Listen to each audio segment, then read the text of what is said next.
The monarch of Naboo was an elected official that governed the citizens of the planet. While kings were not unheard of, the people of Naboo often elected young women as their rulers, believing they possessed a form of pure wisdom that adults lacked. So today we'll be covering every ruler of Naboo in both Star Wars canon and Legends.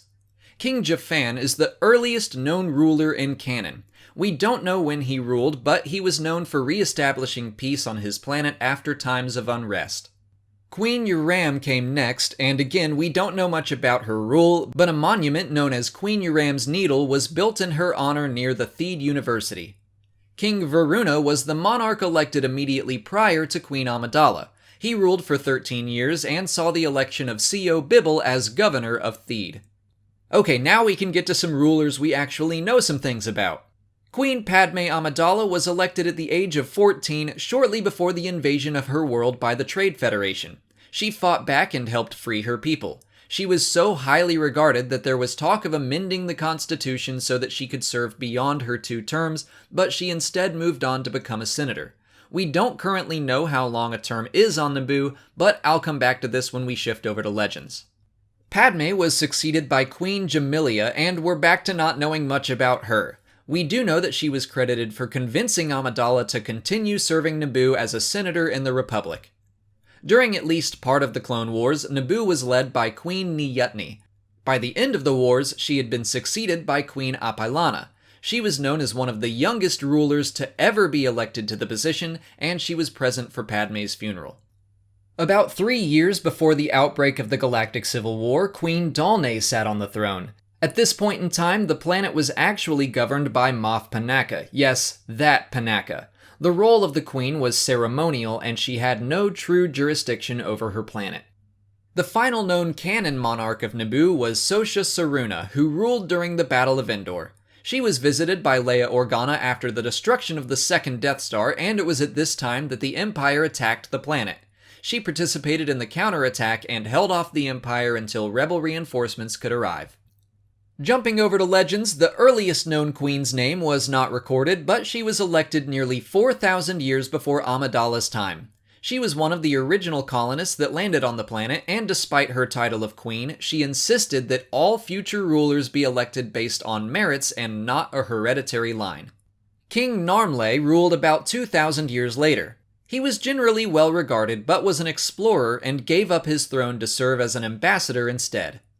Now we come back to Japhan I, and in Legends he was known as the founder of Theed about 800 years before the events of the films. There was supposedly a Japhan III as well, but we don't know anything about him other than his name. Queen Yuram is up next again, and we still don't know much about her. 2 unidentified queens served next. One of them was noted for having died during the Gungan-Naboo War about 100 years before the invasion of Naboo, and this event was also credited with the first election of a leader since no heir was named. I'm tempted to say that this recounting of events is more accurate based on the sources of the New Essential Guide to Alien Species and the book Darth Plagueis. The other unidentified queen I mentioned earlier that insisted on elected leadership was detailed in a role-playing game sourcebook. I think both sources are valid, but I tend to go with details from story-driven material over reference material, so the mention in Darth Plagueis wins me over, but to each his own. King Bon Topalo was the next known ruler, and his reign saw Naboo finally enter the Galactic Republic only 3 decades before the events of the Phantom Menace. King Varuna came next, and he still served for 13 years. Legends provides us with some information that may still be true in canon about the nature of the terms of elected officials. Varuna's election and leadership was heavily influenced by Darth Plagueis and as such was corrupt. His rule was not fondly remembered by his people, and they enacted legislation that limited monarchs to 2 4-year terms. It should also be noted that Varuna was eventually murdered by Plagueis. Now we're back to Amidala, Jamilia, and Niyutni, and their stories are still the same as canon, but I do want to return to Apailana. She privately harbored enemies of the Empire, including survivors of Order 66. She was discovered 1 year after Order 66 and was assassinated by the 501st Legion. Apailana was succeeded by Queen Kalantha, who was put in place by the Empire as a puppet ruler. She exceeded her 2 terms in office and was still in power by the Galactic Civil War. She was replaced by Queen Myrene, and nothing more is currently known about her. And finally, 2 unidentified queens were mentioned serving sometime after the Battle of Endor. But that brings this list to a close. You now know every elected monarch of Naboo.